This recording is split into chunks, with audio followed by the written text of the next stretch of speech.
Baik, Assalamualaikum warahmatullahi wabarakatuh. Oke, selamat sore semuanya. How are you? Semoga selalu dalam keadaan yang alhamdulillah sehat ya. Missouri juga. Oke, hari ini kita akan belajar tentang ekosistem. Sebenarnya Missouri yakin ini bukan materi yang baru, karena mungkin dari SMP atau SMA teman-teman sudah mulai mempelajari yang namanya ekosistem. Jadi hari ini kita semacam review aja karena memang mata kuliahnya adalah ilmu alamiah dasar.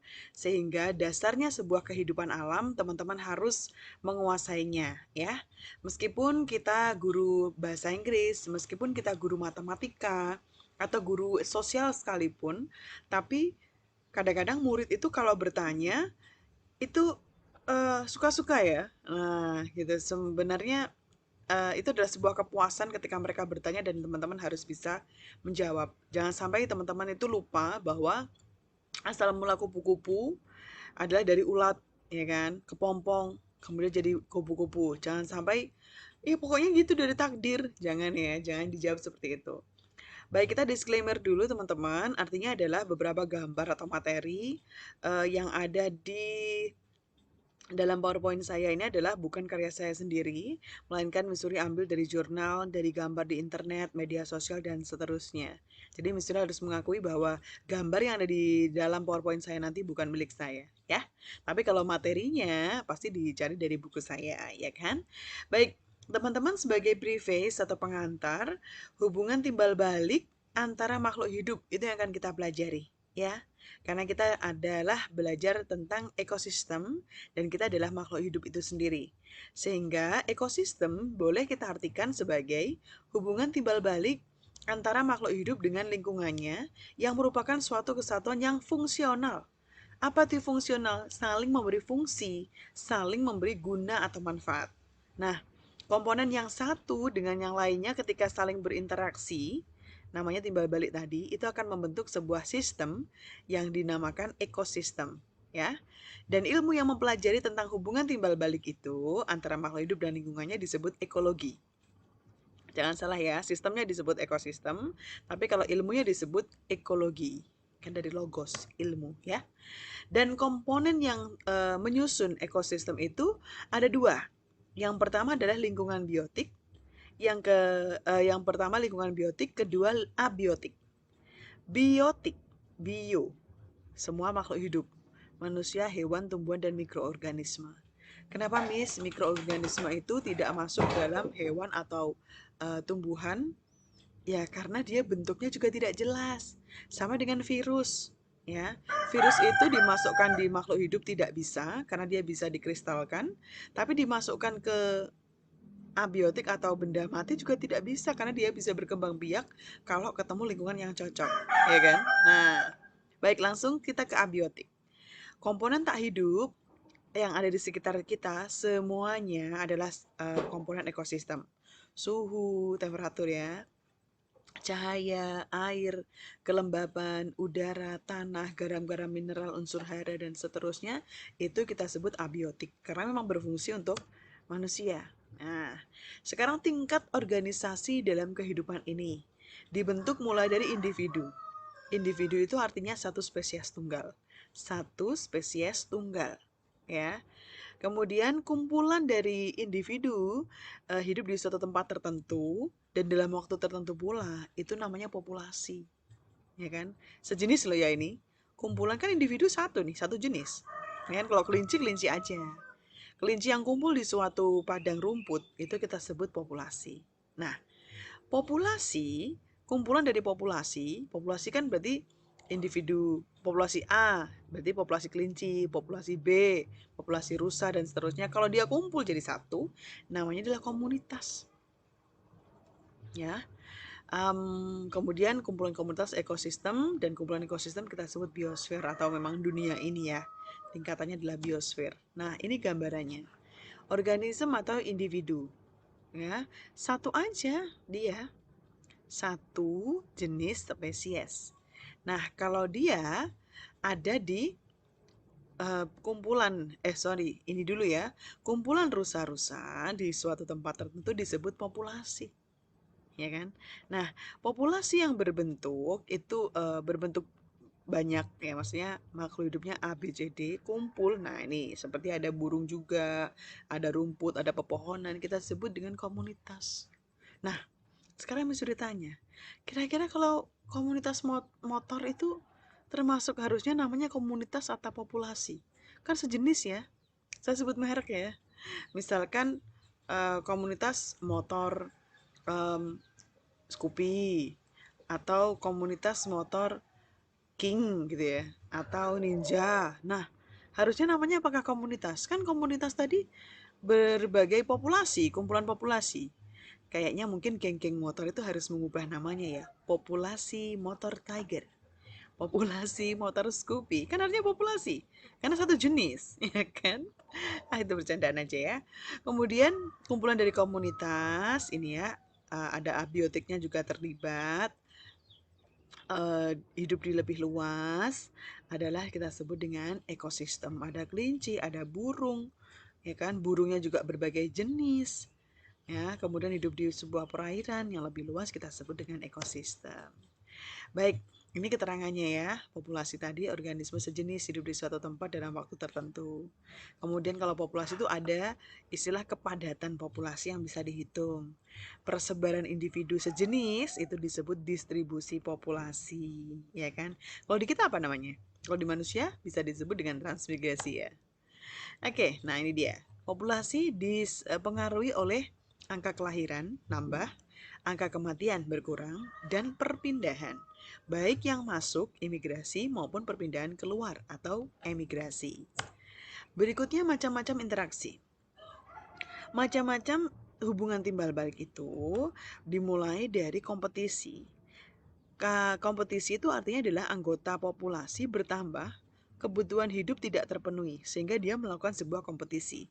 Ya, misalkan kalau di hutan, ya kan, populasinya harimau bertambah, tapi rusanya tidak, sehingga antar harimau melakukan sebuah kompetisi. Kemudian kompetisi intraspesifik, kompetisi antar individu dalam populasi, intraspesifik, ya. Jadi tetap antar individu satu spesies, ya kan, dalam sebuah populasi, seperti harimau tadi. Nah, kalau interaksi antar populasi, nah yang pertama sebutnya adalah predasi, itu satu spesies memakan spesies lain. Pemakan kita sebut predator, dimakan kita sebut mangsa. Hewan biasanya herbivora kalau pemakan tumbuhan, iya kan? Kalau karnivora pemakan daging.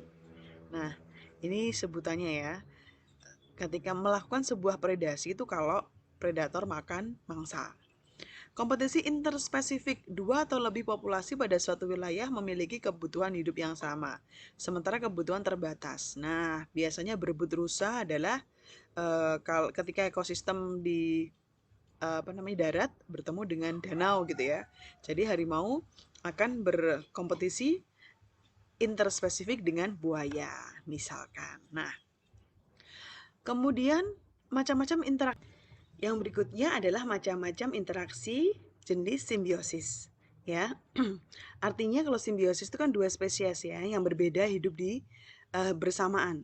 Baik dia saling menguntungkan kita sebut mutualisme, masih ingat ya. Kalau satunya untung, satunya tidak merasa rugi kita sebut komensalisme. Dan parasitisme itu kalau satu spesiesnya diuntungkan, yang satunya merasa dirugikan. Parasitisme terbagi jadi dua.